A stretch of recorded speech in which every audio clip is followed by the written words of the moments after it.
pessoal, tudo certo com vocês? Gente, hoje eu vim dar aquela dica que vocês vão amar. 5 plantas duras de matar. Eu quero ver você matar essas plantas aí, porque é impossível. Sabe por que eu sei? Faz 8 meses que eu sou mãe e eu jamais imaginei que a maternidade tomaria tanto tempo da minha vida a ponto de deixar minhas plantinhas, minhas filhas plantas a Deus dará. Realmente, eu esquecia de dar água, ou às vezes quando eu dava água eu aguava demais. As coitadas estavam assim, tristes, mas vivas. Muitas vezes eu via que elas estavam murchas e por falta de tempo eu acabava esquecendo de regar, ou via que estava amarelando folha, mas eu pensava, cara, tá amarelando, mas é melhor eu regar mais hoje, porque vai que eu esqueço. Como acontecia muito de eu esquecer, eu já garantia quando eu lembrava. E acabei estragando e matando muita planta nesse período. E aí veio mais uma mudança. Sim, Jéssica se mudou de novo. Jéssica, sua louca, para quieta. Eu tô tentando. E em meio a essa mudança, as plantas ficaram 2 semanas pra lá e pra cá, ou meio abandonada na casa antiga. E, gente, foi uma loucura. A minha vida nesses últimos meses virou uma loucura. Eu sei que é quase 1 ano, mas a vida tá assim, ó, a vida estava de cabeça pra baixo. Então eu resolvi organizar a minha vida. Inclusive, eu gravei uma aqui e fala sobre isso. Eu vou deixar aqui por cima, em algum lugar desta tela, esse Maquin fala pra vocês irem lá conferirem, que agora eu voltei pro YouTube com tudo. Maternidade tomou tempo, tomou conta, e é isso aí, tá tudo bem. Então eu vou contar 5 plantas pra vocês duras de matar, porque eu não consegui matar. Então, bora pro vídeo. A primeira guerreira desse quadro que eu vou falar é a Begônia maculata. E, gente, a bichinha foi guerreira aqui em casa porque teve uma fase que eu tava dando excesso de água. E o excesso de água é o caos pra essas plantas. Por quê? Porque apodrece a raiz, galera. Apodrecer a raiz é pior que não regar. Se você apodrecer a raiz de uma planta, não tem volta, não tem solução. Se você deixar de regar, ainda tem uma soluçãozinha ali. Então, opte sempre por não regar se for pra deixá-las morrerem apodrecidas. A bichinha aqui em casa durou firme e forte. Foram meses intensos, então eu esquecia de dar água pra ela. Os cuidados que eu tive com ela basicamente foi regar quando a terra estava extremamente seca, tipo a terra estava muito seca, e deixar ela num vaso que é pequeno. Begônias maculatas adoram vasos extremamente pequenininhos. Elas gostam de espaços minúsculos. Elas não gostam de ter todo aquele espaço pra crescer, porque aí diz que elas não fluem então. Eu não testei, porque eu não queria que a minha begônia maculata, que eu paguei 200 conto, morresse, mas eu assisti alguns vídeos sobre e todos os vídeos falavam, deixe a bichinha num espaço pequeno. A não ser que as raízes comecem a ficar muito grudadas, muito juntas, aí dá pra colocar num vaso um pouquinho maior. Mas vai mudando de vaso devagarzinho pra não correr o risco de ela ficar com excesso de espaço e acabar morrendo. E a minha begônia maculata, ela cresceu tanto que ela ficou precisando de um apoio. Então eu peguei um pauzinho desses de churrasco, coloquei ali e fui amarrando os galinhos. E hoje minha begônia maculata virou 3 begônias, porque eu não sou boba nem nada, eu fiz muda por estaca. Então eu tiro a estaca, coloco na água, deixo criar raiz, aí eu coloco no vaso auto-irrigável. Eu uso o vaso auto-irrigável da Plantier. Eu vou deixar o Instagram deles aqui pra vocês. Eu amo os vasos auto-irrigáveis da Plantier. Eu coloco sempre pra enraizar as plantas mais difíceis lá. Por quê? Porque eu sinto que lá ela vai fluir, ela flui. A begônia maculata eu só tirei do vaso auto-irrigável quando ela tava gigantesca e absurda de grande e de linda. Aí ela fluiu em outro vaso. Mas quando eu não sei como cuidar da planta, eu já meto no vaso auto-irrigável, que aí eu sei que eu não vou me preocupar. Ai, gente, uma coisa que eu quero falar sobre a begônia maculata que é muito bom. Aqui em Floripa, antes, alguns anos atrás, ela tava na faixa de 200 conto, 200 continho mesmo. E hoje você encontra ela no mercado Angelone, Bistec por 40 pila, galera. 40 pila. Eu fico muito triste porque eu paguei 200 conto na minha, mas fico feliz. Por aí ela tá 40 pila e se a minha morrer, eu posso comprar outra pelo menos. A segunda planta é a costela de Adão. A costela de Adão teve uma fase que eu não me entendia com a bendita. Tipo assim, guria, você não sai desse lugar, você não cresce, você não evolui, o que você quer da tua vida? Porque, poxa, eu via todo mundo no Instagram que eu sigo que gosta de planta postando foto que a sua costela de Adão tava lá, folha nova, nananã, e a minha ali, sempre igual. 3 folhas. 3 folhas. Exatas 3 folhas. E ela ficou assim pelo menos 1 ano. Aí mudamos de casa, fomos pra uma casa super iluminada.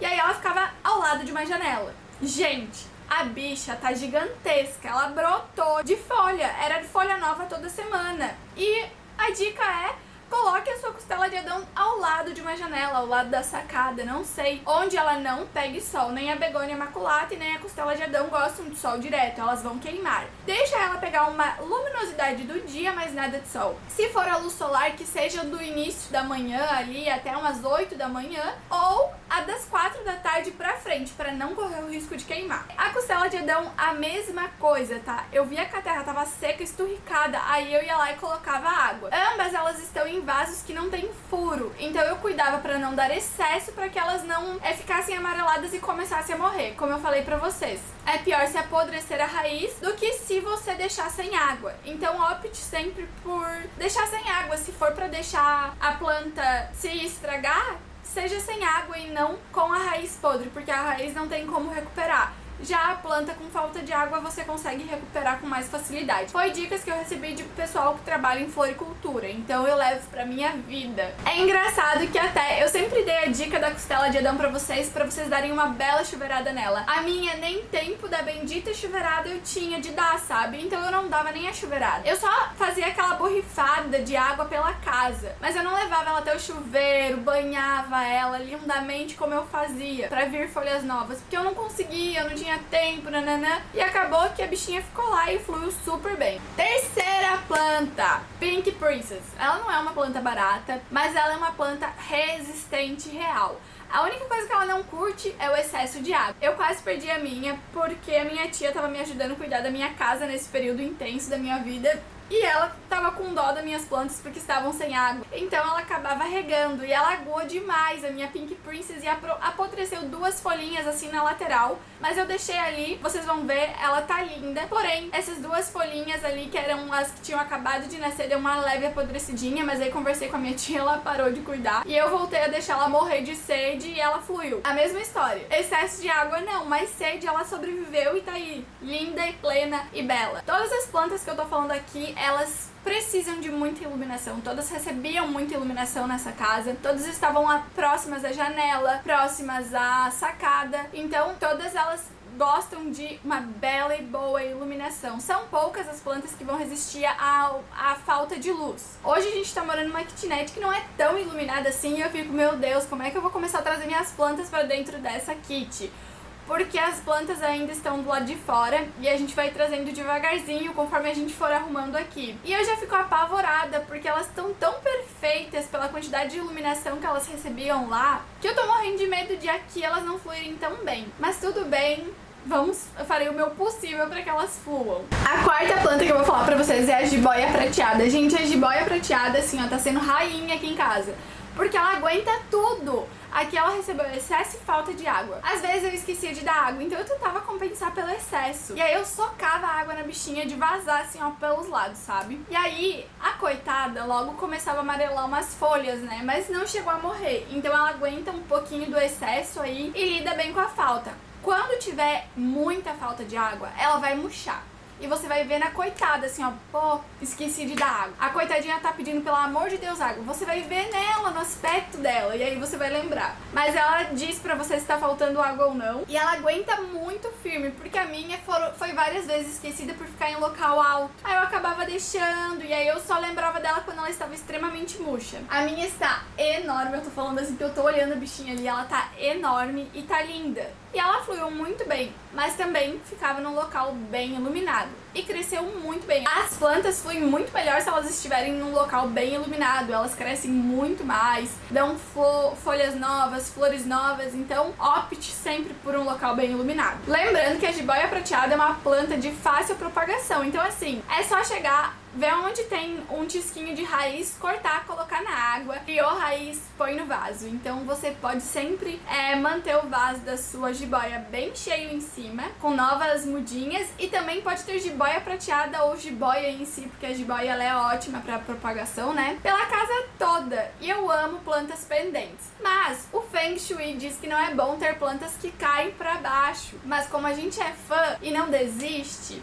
eles indicam para quem é muito fã das plantas pendentes colocar uma que cresce para cima, embaixo, para manter a entrada das boas energias. Dica aí do Feng Shui aí. Então toda planta pendente que você coloca uma que cresce para cima. Aí isso vai manter a prosperidade, as coisas boas aí entrando no seu lar. A quinta e última planta, gente, pra mim ela foi um mistério. Até eu chegar ao santo vaso auto-irrigável da Plantier. Juro pra vocês. Eu não gostava dessa planta, tá? Começando aí. Porque assim, a bendita nunca estava feliz.